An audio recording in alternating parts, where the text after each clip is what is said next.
captured by the Obama administration is looking for a vehicle to facilitate continuation of that policy. And this is what the nuclear issue is all about. People need to understand that. When we speak about Iran's nuclear program, we are not talking about real nuclear weapons, or we're not even talking about real nuclear issues. We're using this as a vehicle to promote the termination of the theocracy in Tehran, just like we used WMD to promote the termination of the Saddam Hussein regime in Iraq. Mm-hmm. Well, and now there's a separate IAEA investigation that's not about the Safeguards Agreement, but is mandated by the UN Security Council, I guess under Bonkers-Bolton, that says that they must cease all enrichment, right? Not just to abide by their additional protocol, but they have to basically give up their nuclear program in general, right? Look, when Iran admitted in 2003, and again, the admission was a compelled admission. Let's not pretend that Iran just woke up one day and went, "Gosh, let's tell the world about Natanz." That they were found out, and so they said, "Yep, we got this facility. It's here. We want you to come in and inspect." But what they told the IAEA is they said, we're going to open ourselves up, and we're going to let you do everything. We didn't let you do it in the past because, we got the United States with its sanctions. We got, Israel opposing us. No one would let us have a nuclear program. So we did it in secret. But now we're coming forward. We're going to tell you what we got. But we insist on retaining our right to enrich uranium.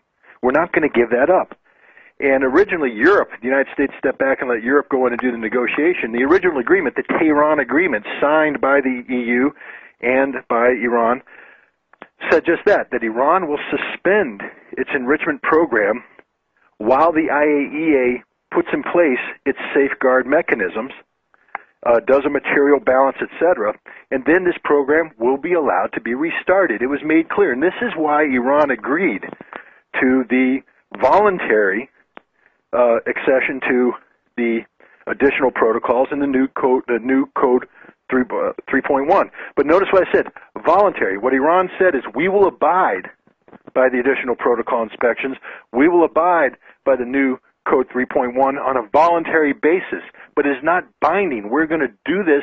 Parliament's going to ratify, and then it becomes binding. But Parliament will not ratify until you guys live up to your end of the agreement. So this is sort of like a trial period. In 2005, the EU, under pressure from the United States, withdrew from its commitment under the Tehran Agreement and instead backed the American contention that Iran must permanently suspend, cease and desist all enrichment operations, that Iran will not be allowed to enrich.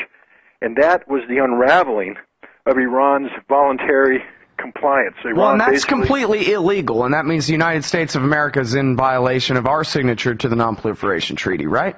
Well, I don't think it means we're in violation of the Non-Proliferation Treaty. I think what it means is the United States basically has no respect for the rule of law. The United States, feels that we can go around and dictate outcomes and mandate solutions that are extra legal. And Iran is absolutely correct in terms of how it's behaving legally. Would I do things differently if I were the Iranian government? Of course, I wouldn't be quite as in your face about it. But that's Iran, and that's the atmosphere they live in. But they're doing nothing wrong. They know what their treaty rights are. They know what their strategic objectives are. Never forget that the strategic objective of nuclear energy is one that has been embraced by an American ally in the region, the United Arab Emirates, who just last year said that we need to develop domestic nuclear energy to cut down on the level of domestic consumption of energy, to free up our energy resources for exportation so we can earn money. It's the same argument that Iran's made. They're going to build nuclear reactors just like Iran is building nuclear reactors, and yet no one's sitting there going, well, the United Arab Emirates is awash in a sea of oil, and therefore the only excuse for their nuclear program could be a nuclear weapons program. It's absurd in the extreme. Well, and of course, the opportunity cost argument made perfect sense when it was the Shah's nuclear program, and he was our puppet dictator. In fact, I saw on a website somewhere where someone had laser scanned advertisement from, I think, U.S. News and World Report from the 1970s from a nuclear company in America that was helping build the Iranian nuclear facilities back then. And it was all on board, no big deal at all. That's right. And just remember in the lead up to, back in the Bush administration, the two loudest complainers about Iran were Dick Cheney and Donald Rumsfeld. Dick Cheney was the White House Chief of Staff under Ford, and Rumsfeld was the Secretary of Defense, and both thought it was a great idea to give nuclear technology to the Iranians under the Shah, inclusive of enrichment capability. So, well, now, how the times have changed. Yeah, indeed. Well, and Dick Cheney even used to complain about the sanctions against Iran in the 1990s because he wanted, as CEO of Halliburton, to do more business, make more money. Well, that was before he was the vice president and pushed for regime change and war. And speaking of that, you've alluded to this a couple of times, but I want to give you an opportunity to really talk about, what you could foresee. I mean, obviously, no crystal ball, but just your experience off the top of your head. What are the first few worst consequences that you think might flow from an actual American attack on Iran? Well, I think we already have a template there that demonstrates what will happen. It'll be far worse, but one can just take a look at Israel's incursion into southern Lebanon and what Hezbollah did in response, and to understand that Israel with its air supremacy and its ground forces and all this, we're never able to defeat Hezbollah on the ground, and Hezbollah was never shut down in terms of its ability to launch rockets against Israel. The Iranian problem set is far greater. It's a huge country. Iran has been developing medium and long-range missiles in significant numbers. And the first thing that will happen if an Iranian facility is struck is that Israel's cities will be immediately attacked by Iranian missiles. And Israel does not have a missile defense shield that will stop these missiles, and there will be significant damage and significant casualties. The other thing that will happen is every American facility in Iraq, and indeed facilities in Kuwait, facilities in Qatar, facilities in Bahrain, will likewise be the recipients of Iranian missiles.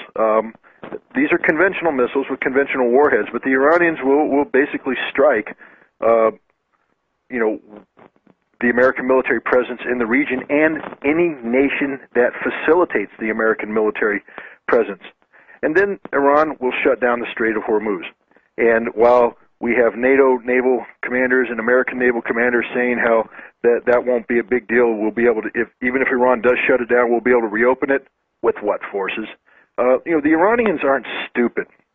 I think that's the other thing we have to realize from the war in Lebanon, because even though it was Hezbollah doing the fighting, it was Hezbollah ably assisted by, Iranian advisors.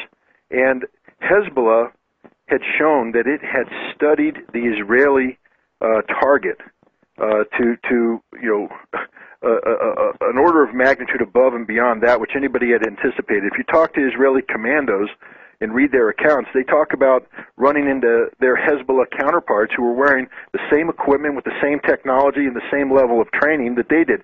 Hezbollah, working with Iran, broke into Israeli communications and spoke fluent Hebrew and did diverted Israeli resources. They hit an Israeli naval ship with a missile. I mean, the bottom line is the Iranians aren't just sitting back right now on their thumbs waiting for something to happen. They are studying us. They are looking for our weaknesses. And when the time comes for them to do that which they need to do to defend themselves, they will do so with an efficiency and an effectiveness that will shock us all. Again, they're not going to defeat us, but they are going to hurt us, and we have to ask the question, why? It's one thing if we had Iranian divisions on the border threatening to come across Mexico and hit the United States. That would be one thing altogether. Iran is not threatening us at all. There is no military threat. There is no economic threat. There is no threat whatsoever.